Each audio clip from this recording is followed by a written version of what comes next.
This is an easy step-by-step tutorial on how to do a tooth pattern stitch.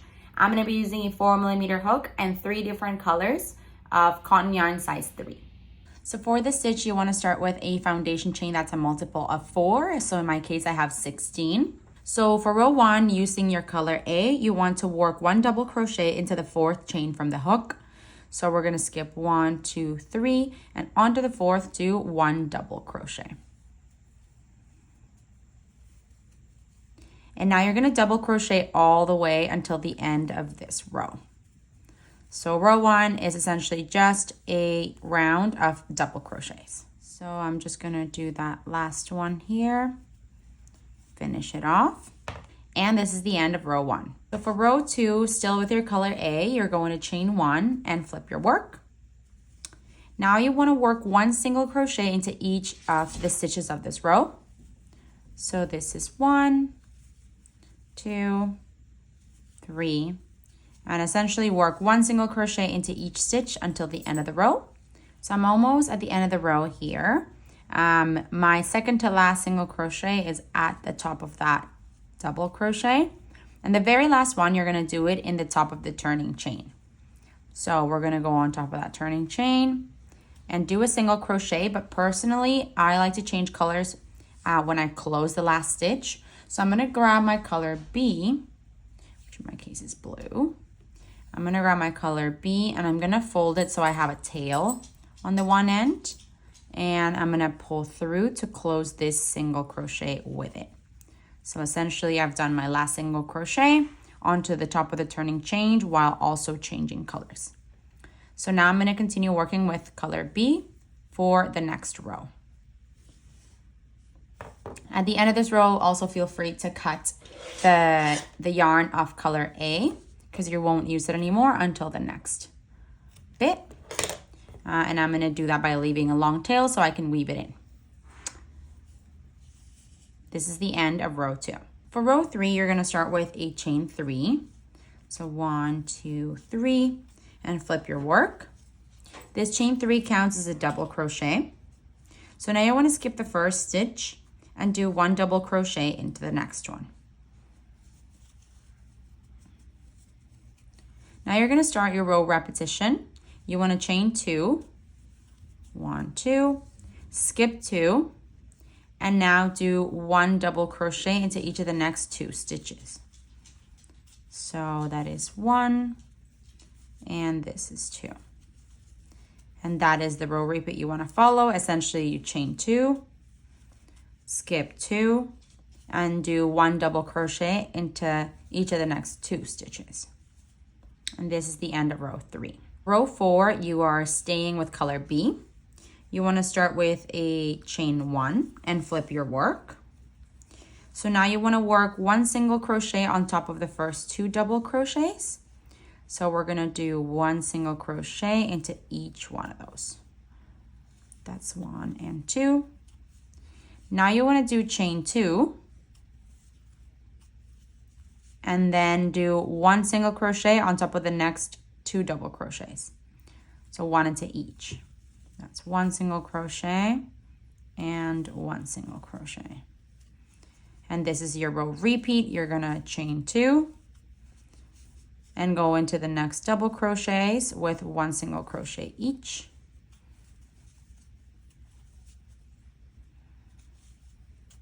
And one more time here for me.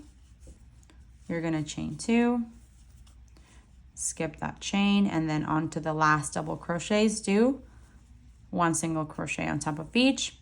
The very last one, you're going to work it on top of the turning chain, remember, because that does count as a double crochet. So we are going to do 1 single crochet there to finish row 4. For row 5, we're going to change colors. I want to show you a different way of changing color if you don't want to close off your stitch with the next one. You can also just grab the new color. So in my case, it's color C. And I've closed the last stitch of the previous row. And essentially, I'm just going to bring this new color through that loop, the loop on my hook, and then pull them down to kind of replace the loop on my hook with the new color. So I've attached color C. I'm gonna cut color B actually because I'm gonna need it later. And so now we can actually start row 5. You want to chain 1 and flip your work. And for this row, you want to do 1 single crochet into each of the first 2 single crochets. So that is 1 and 2.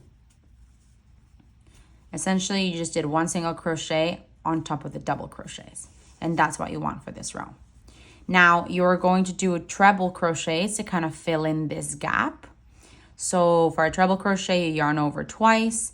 And essentially, we're going to go into the single crochets of row, I believe that was row 2, for this row here. And so you're going to go into that single crochet of color A and work a treble crochet. So as you can see, you're kind of pushing the blue or color B downward. And you're going to work a treble crochet like normal. And that is what it looks like. So now you've squished color B stitches down and you're filling in the gap that you had left earlier. We're going to do that one more time. Do a treble crochet into the next single crochet that was skipped in row 2.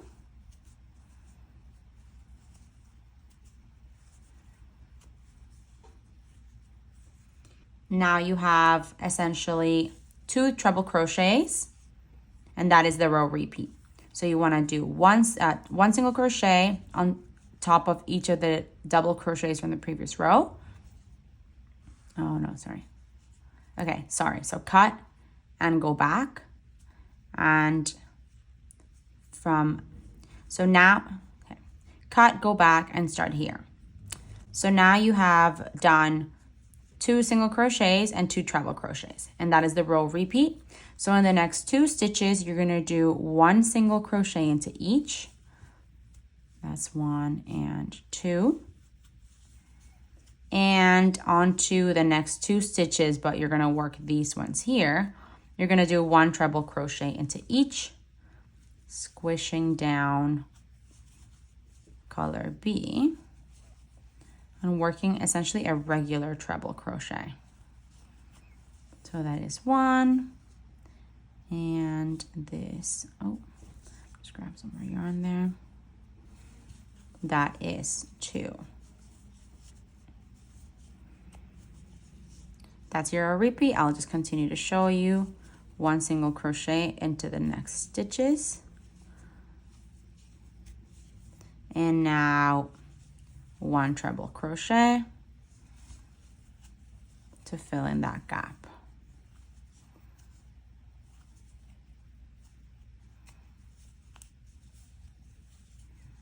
The next one would be this one here. This is gonna be the last one that I do in this row. So I am left with 2 stitches, and I'm going to do a single crochet into each one of them. So that's 1, and the last one will be on top of the turning chain, which does count as a double crochet. And there we go. So now you've done row 5, which essentially fills in those gaps that you had previously. So this is the end of row 5. For row 6, you want to start with a chain 1 and flip your work. And this one's an easy one. You just want to do 1 single crochet into each stitch of this row. So we're going to do 1 single crochet all the way across. And so I'm almost done here. I have 2 stitches left. So that is my second to last one and my very last one. Before I close that off, I'm going to change colors to color A to show you the last 2 rows with that. So I'm going to grab color A, leave a tail, and close it off like that. And so now we are going to start row 7. For row 7, you are now back to color A, so you are going to start that by chaining 3. So that is 1, 2, 3. And flipping your work, you want to skip the first stitch and do 1 double crochet onto the second one. That chain 3 does count as a double crochet. And now you want to do 1 double crochet into each stitch until the end of the row. And I will meet you when I'm there. I did forget to cut the yarn of color C, so you can also do that, just so that's not in the way as you're flipping your work. So this is my second to last stitch, and the last one here is a double crochet. So this is what row 7 looks like in the end. For row 8, you want to start with a chain 1 and flip your work. For this row, you're just simply going to do 1 single crochet into each stitch until the end. So I'm going to do 1 single crochet into each one, and I'll see you when we're at the end of this row. So I'm at the second to last single crochet here, and not to be confused, your very last one is that chain 3 from before. So that's the last single crochet you want to do on top of the turning chain. And that is the end of row 8. So moving forward to create this pattern, essentially you're going to repeat rows 3 through 8. And that's what's going to give you this beautiful tooth pattern that looks like this. Very cool and unique. So as you can see, and obviously because you're changing colors back and forth, there's going to be a lot of strings to thread through, but it's super worth it. Look at this beautiful, beautiful pattern. It's actually so cool. And even if you make something maybe like a table runner and you actually leave the strings on the side, that would look really pretty too. Subscribe to my channel. Do it.